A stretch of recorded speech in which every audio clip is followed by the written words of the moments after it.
So the brain actually has some really distinct characteristics that separate it from a computer.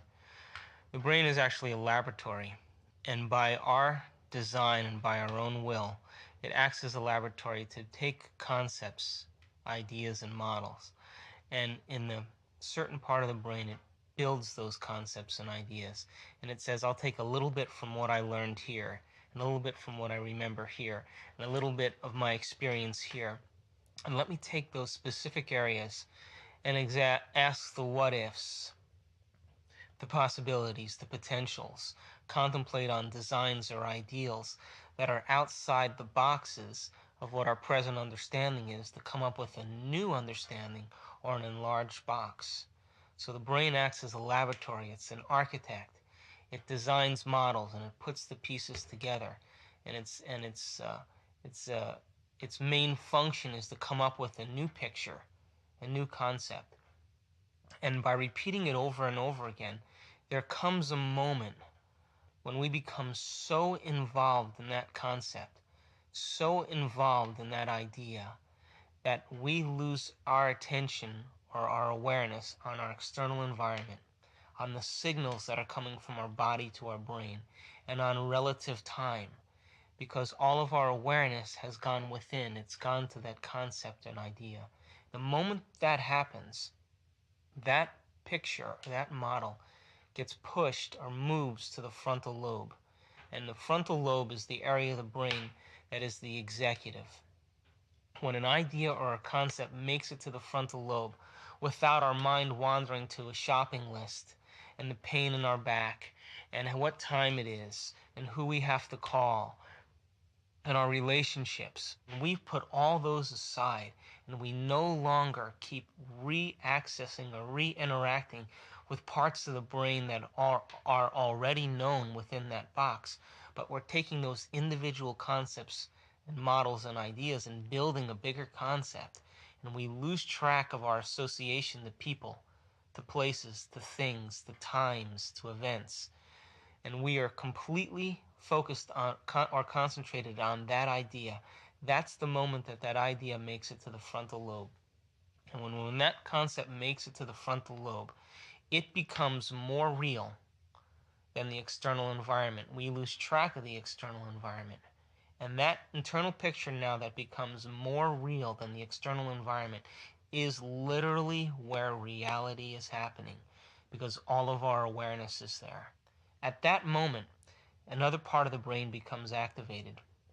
That part of the brain is called the cerebellum. It is the oldest part of the brain. It has millions of connections per neuron as opposed to thousands of connections per neuron in the neocortexes. And that ability for that brain to become activated literally endorses or gives life to that model and causes the brain to become rewired and actually change reality, our perception of reality. The best way that a human being can become that observer is, first of all, having the awareness or the understanding intellectually that they don't always have to make the same choices over and over again. And secondly, put yourself to be put in certain situations experimentally in your own personal life where you actually override those mechanisms in your body, and that takes practice. It's not something that we can do immediately because there is a tendency biologically for us to respond to preserve the body. The brain has certain centers in it that are only concerned with the preservation of the body.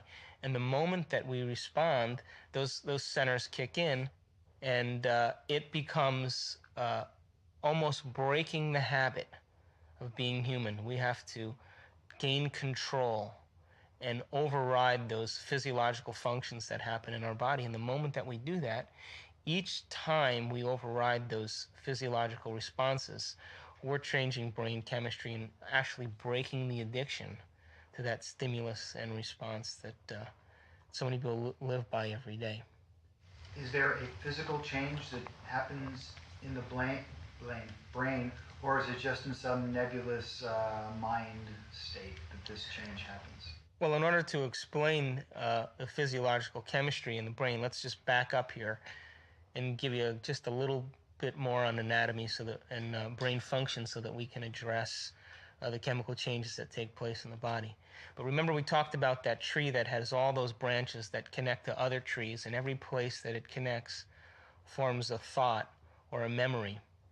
And that memory becomes wired in the brain. And if we get a series of experiences and information, we call that whole cluster of neurons a neural net. Well, every experience that we've had in our life that the brain builds on, it builds on a law of association.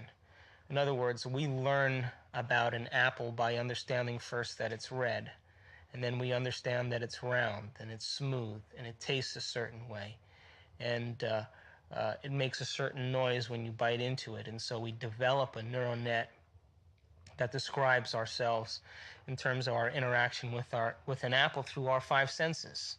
But if we start as a child, started to realize that not all apples are red, that they could actually be green, the moment we understand that all of a sudden causes the neural net to take more of a shape. And we actually build concepts based on this law of association: what we see, what we smell, what we taste, what we hear, what we feel. And by the second law, which is the law of repetition, which says that if we do something over and over and over again, by the mere fact that we're repeating it, the process of learning whatever we're learning starts to become simple. It starts to become automatic. It starts to become familiar. It starts to become easy. It starts to become natural. It starts to become subconscious. It almost starts to become unconscious. So the law of association and the law of repetition put together causes those nerve cells to literally become hardwired. As we repeat a process, whatever skill we're repeating, those connections in the brain start releasing certain chemicals called nerve growth factor. And that nerve growth factor acts almost like a miracle grow to cause a long-term relationship between one neuron and the next neuron. And that's what causes us to go from something that we have to put so much conscious awareness on and so much attention on to learn, to all of a sudden to be able to do something automatically and easily. It's because we literally wire it to the extent that holographically or dimensionally it starts interacting without our conscious mind. It becomes natural and becomes easy. So we have those same mechanisms structurally in our brain for certain attitudes or certain emotions that we live by on a daily basis. All the attitudes that we have had experiences with in our lifetime based on how we live. For example, the neocortexes in the brain, which are the where conscious awareness exists, is where all those connections take place. So everybody that we meet has their own series of intellectual experiences and experiences that they've had in their life, whether they were raised in a single family, or they were raised with many children, whether they went to college, whether they studied art, whether they studied law, whether they studied music, what their religious beliefs were, what their culture was, where they lived geographically. All of that forms that neural net in our brain. If they were loved and encouraged as a child, or if they were abused physically. And so all those experiences shape neurologically the very fabric of what's taking place in our perception or in our world. Those exact processes in terms of neural nets also exist in our brain. And when we respond to our environment, certain aspects of those particular neural nets are going to kick on or click on that are going to cause chemical changes in the brain that are ultimately going to cascade chemicals that run through our body. So, absolutely. So you described the neural nets as basically these trees that basically wire themselves up together, which is a very mechanistic sort of point of view. You're wiring together little circuits. Whereas it's been suggested that the brain is actually holographic, which is not necessarily a hard wiring of the circuits. Which is it, and how can it be both? Great question, and scientists are debating that as we speak. What are they debating? Absolutely, the scientists are debating whether the brain is actually hardwired or if it has what we call neuroplasticity or elasticity. And the answer to the question right now is yes. We have parts of the brain that are hardwired by repetition. For example, the example I used of riding a bicycle. You don't have to think about riding a bicycle now. Neurologically, you have that wired, and all you have to do is access that part of your brain to be able to jump on the bicycle. And within moments, you'll be able to reformulate that mechanism. But that's hardwired. However, if I ask you to take certain concepts and ideas and follow a train of thought with me, those neurons literally that are available to still be imprinted upon are not static. They're not a tree that has branches. They're very elastic and they're very alive. And those very, very fine dendrites, we call them, or the fingers of those trees, can actually unhook and rehook to other nerve cells within seconds. How does that happen? It takes concentration, it takes focused attention, and it takes will to be able to cause those wiring mechanisms to take place.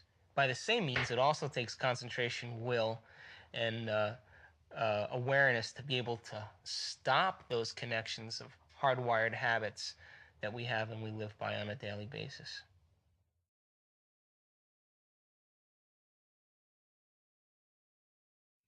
There is this debate in quantum mechanics about, we're affecting things on the micro level, but not the macro level. And you've seen in some of the panels at the conference that there's a point beyond which they're not willing to go. And we can sit and discuss those things for a long time, and then we can go and do certain things that can negate what they think is possible. So what do we do with, on the one hand, the scientific model of what they're trying to develop, and then people having these experiences that are complete anomalies? What do we do with those two things? Well, I think if we keep quantum physics and the understanding very simple for the layperson, that our observation has a direct effect on our world, I think if we keep it very simple, then people can get about the business of beginning to practice the skill of observation. See, the subatomic world responds to our observation, but the average person loses their attention span every 6 to 10 seconds per minute. So that doesn't leave a lot of room for our attention span. So how could the very large respond to someone who doesn't have the ability to even focus and concentrate? Maybe we're just poor observers. Maybe we haven't mastered the skill of observation, and maybe it is a skill. And maybe we're so addicted to the external world and so addicted to the stimulus and response to the external world that the brain is beginning to work out of response instead of out of creation. If we're given the proper knowledge and the proper understanding and given the proper instruction, we should begin to see measurable feedback in our life. If you make the effort to sit down and design a new life, and you make it the most important thing, and you spend time every day feeding it like a gardener feeds a seed, you will produce fruit.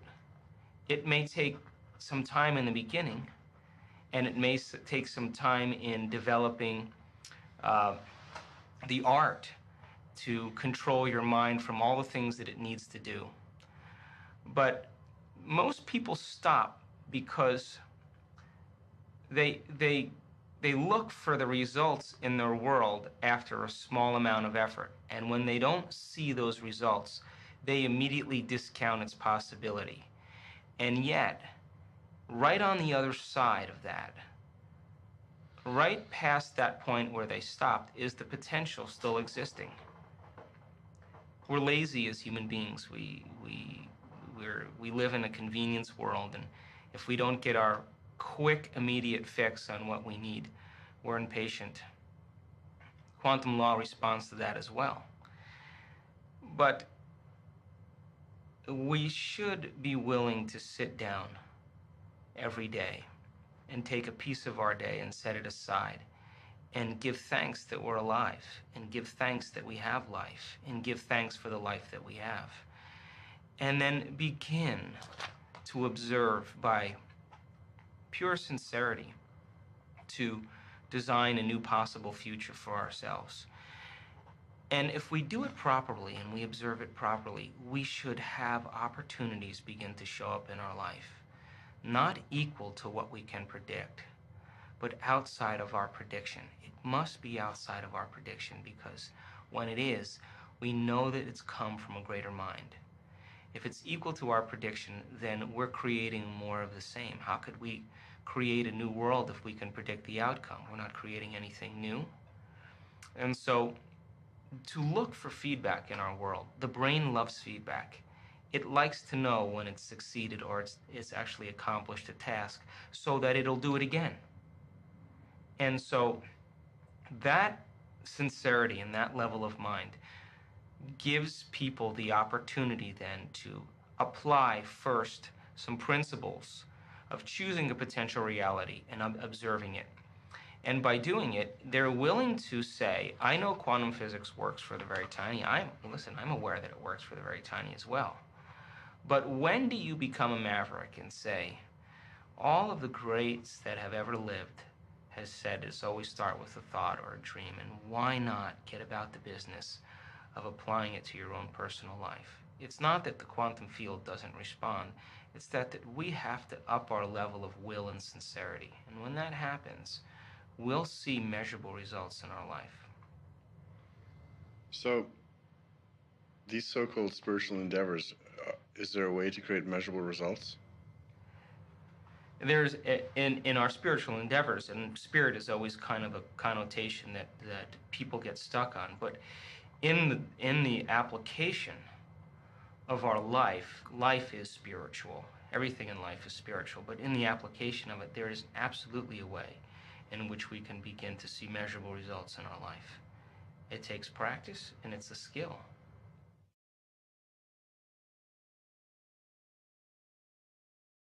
One of the most popular things in the film, of course, is you talking about creating your day. And, there's two single moments in the film that are the highlights, and that's one of them, and the other one is the water crystal exhibition. Where did you come up with the idea of creating your day? Well, it's actually not my idea. There's a school in the Pacific Northwest of the United States called Ramtha School of Enlightenment, and all the students in that school create their day. All of the students in that school get serious about actually no longer becoming the victim of their day, but actually blessing the day and allowing it to unfold equal to their will. Now, everybody has their own measurable level of will. But if we practice our mental rehearsal and our skill in being able to do it will show that certain brain circuits will grow as a result of our effort. It'll get easier to do, in other words. If we accept that idea, then it will allow us to go back the next day and do it with more certainty and with more acceptance. That in itself is no different than praying. You see, there's no religious text that says thought doesn't matter. There's no religious text that doesn't say your prayer and your intention shouldn't be answered by God. But explaining how that happens is what quantum physics and the Observer is all about. But still, when we can make thought more real than anything else, our brain is designed to do that. The frontal lobe, with its enormous space, is the altar in which we place a thought. And it gives us the permission to hold the thought for an extended period of time, and it lowers the volume to the external stimuli. We lose track of time and space. That's the moment we're stepping into the quantum field. That's the moment that now we're making thought more real than anything else. So when I create my day, my interpretation, what you saw in the movie is my interpretation of what I do. In other words, if I'm going to sit down and create my day, if I'm going to make the effort, then I am bold enough to ask for a response. I'm bold enough to say, I want it to come, and I want it to be a way that eliminates all of my doubt, and I want it to be just right outside the boundaries of what I can accept or what I can predict, and bring it in a way that usually will keep me in surprise or keep me in wonder, so that it inspires me to do it again and to learn more and to apply more knowledge to my next creation. If you're the observer in that process, then who are you talking to? Well, it's a great question. There's actually me, the observer. That's my personality, my free-willed self, given permission to do whatever I want in my life. Everybody has that free will. And then we have a constant aspect of ourself, the observer who's observing life in all of things. It is the force, the intelligence, the will that holds it all together. Now, every human being has that is alive. They're connected to it. And it is allowing and loving enough to give us life independent of our moods or choices or opinions. When that observer is observing life into me, and I emulate that same principle in observing my life, I am enacting the same action as the observer creating life. I am creating a life. And when we align with that principle, we are emulating our greatest potential, which is creation.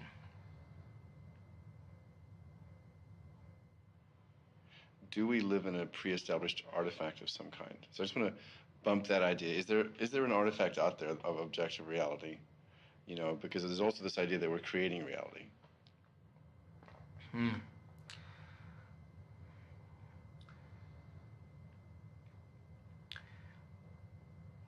Let's see how I want to answer this. I'm just asking this because these are very common questions. Yeah.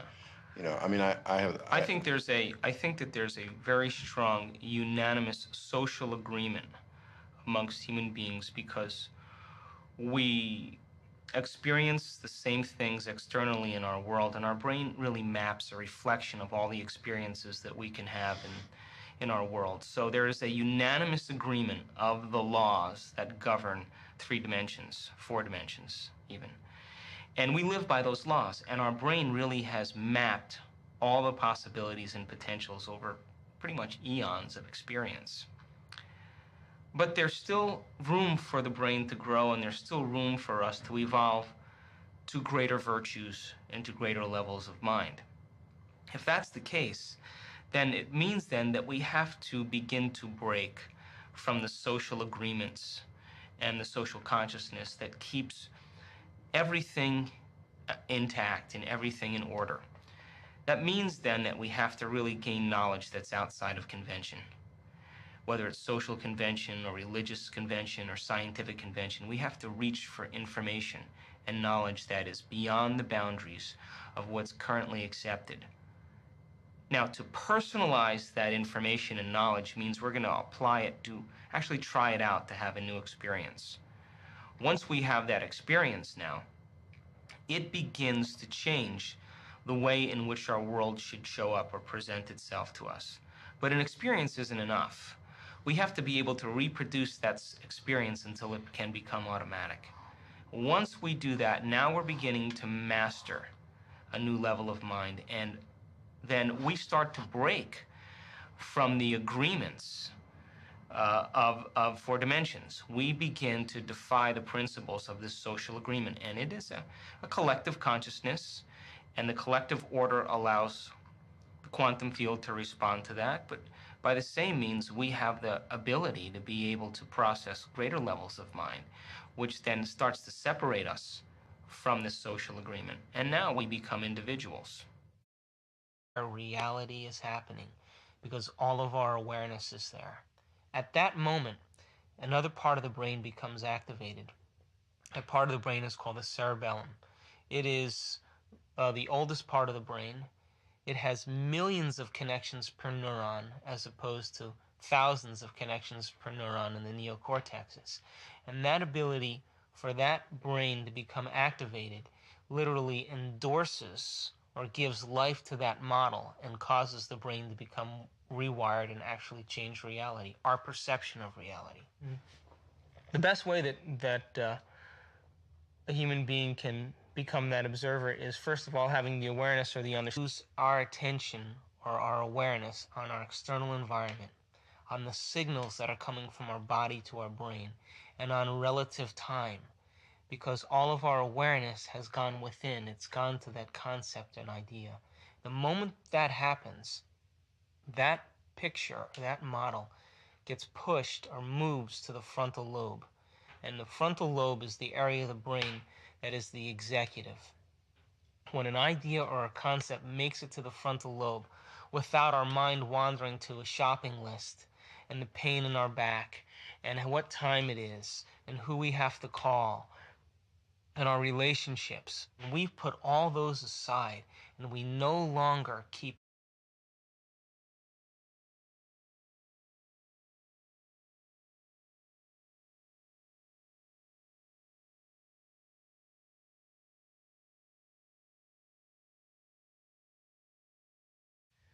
So the brain actually has some really distinct characteristics that separate it from a computer. The brain is actually a laboratory, and by our design and by our own will, it acts as a laboratory to take concepts, ideas, and models, and in the certain part of the brain, it builds those concepts and ideas, and it says, I'll take a little bit from what I learned here, and a little bit from what I remember here, and a little bit of my experience here, and let me take those specific areas and ask the what ifs, the possibilities, the potentials, contemplate on designs or ideals that are outside the boxes of what our present understanding is, to come up with a new understanding or an enlarged box. So the brain acts as a laboratory. It's an architect. It designs models and it puts the pieces together. And its main function is to come up with a new picture, a new concept. And by repeating it over and over again, there comes a moment when we become so involved in that concept, so involved in that idea, that we lose re-accessing or re-interacting with parts of the brain that are already known within that box. But we're taking those individual concepts and models and ideas and building a bigger concept. And we lose track of our association to people, to places, to things, to times, to events. And we are completely focused on or concentrated on that idea. That's the moment that that idea makes it to the frontal lobe. And when that concept makes it to the frontal lobe, it becomes more real than the external environment. We lose track of the external environment. And that internal picture now that becomes more real than the external environment is literally where